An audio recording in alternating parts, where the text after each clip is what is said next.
캐나다 부동산 뉴스입니다. 캐나다 주택 가격이 꾸준히 상승한 탓인지 전국적으로 생애 첫 주택을 구매하는 홈바이어 소득 수준도 동반 상승한 것으로 파악되고 있습니다. 연령을 기준으로 35세 밑으로는 홈오너가 될 가능성이 낮았습니다. 반면 비슷한 캐나다 사회초년생이지만 이민자들은 밴쿠버와 토론토 시장 홈오너의 거의 절반을 차지해 눈길을 끌고 있습니다. 이 보고서는 생애 첫 주택 구매자로서 연방 세금 혜택을 지원한 홈오너의 2019년 소득 수준이 바로 직전 해에 신청한 홈오너들보다 높은 것으로 나타났다고 평가했습니다. 캐나다 인구에서 차지하는 비중을 고려할 때 젊은 가정과 홀부모 가정이 2019년도 홈오너 비중으로 제대로 반영되고 있지 않다는 점도 보여줍니다. 그만큼 이들 홈오너는 많지 않다는 의미입니다. 덧붙여 이번 데이터는 캐나다에 거주하는 다세대 주택 오너와 이민자 홈오너에 대한 상세한 모습도 보여줍니다. 먼저 연령을 기준으로 할 때 35세 미만 캐나다에는 홈오너에서 차지하는 비중이 낮았습니다. 적게는 노바스코시아의 9.4%에서 많게는 온타리오의 11.4% 범위입니다. 모두 캐나다 전체에서 차지하는 인구 비중보다도 낮은 수준입니다. 토론토와 밴쿠버의 경우를 보면 젊은 홈오너들은 중심 지역에서 벗어난 상태였습니다. 토론토시의 외곽을 볼 때 35세 미만은 홈오너의 11.5%를 차지했습니다.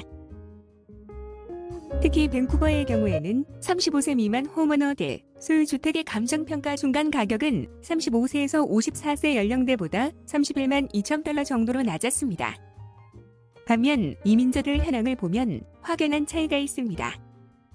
35세 미만 젊은 층과 마찬가지로 이민자들도 캐나다 사회초년생이기는 하지만 주택 소유에서는 판이한 그림을 보여줍니다. 예를 들어 2019년 데이터를 기준으로 할 때 밴쿠버 주택의 거의 절반인 47.1%와 토론토 주택의 54.3%는 이민자였습니다. 반면 이민자들은 온타리오와 BC주 홈오너에서 차지하는 비중은 3명 가운데 1명 정도입니다. 그만큼 이민자 홈오너의 대도시에 집중이 두드러지는 셈입니다. 반면 노바스코시아에서는 이민자 주택 소유 비중이 6.2%, 뉴브런즈윅은 4.1%로 낮습니다. 덧붙여 이전 조사 결과에서는 이민자들이 소유하는 주택의 가치가 이민자가 아닌 홈오너의 주택 가치보다 훨씬 컸습니다. 밴쿠버는 8만 달러 7.6%, 헬리팩스는 6만 달러 22.9% 등입니다. 유일한 예외는 토론토 시장인데 이곳에서는 이민자 소유 주택 가치가 이민자가 아닌 홈오너의 주택 가치보다 낮았습니다. 게다가 최근 데이터를 10년 동안 비교할 때 최신 이민자들이 소유하는 주택의 가치는 이들보다 빨리 이민을 온 홈오너들의 소유 주택 가치보다 낮았습니다. 전국적으로 생애 첫 주택 구매자들이 신청한 연방 세금 인센티브 신청의 비중은 4개 주에서는 전체 홈오너에서 차지하는 비중이 1%에도 미치지 못했습니다. 그만큼 젊은 층의 주택 구매는 많지 않다는 의미도 됩니다. 다만 2019년도에 생애 첫 주택 구매 연방 세금 혜택을 신청한 BC주와 온타리오 주민의 소득 수준은 1년 전 신청자들보다 10% 이상 높았습니다. 비교해볼 부분은 생애 첫 주택 구매 혜택을 신청하지 않은 주민들의 소득도 1년 전 홈오너들보다는 높았다는 것입니다. 이 밖에 밴쿠버의 경우에는 생애 첫 주택 구매 혜택을 신청한 홈오너의 감정평가 주택 중간값이 이를 신청하지 않은 주민들과 비교할 때 절반 수준이라는 점입니다.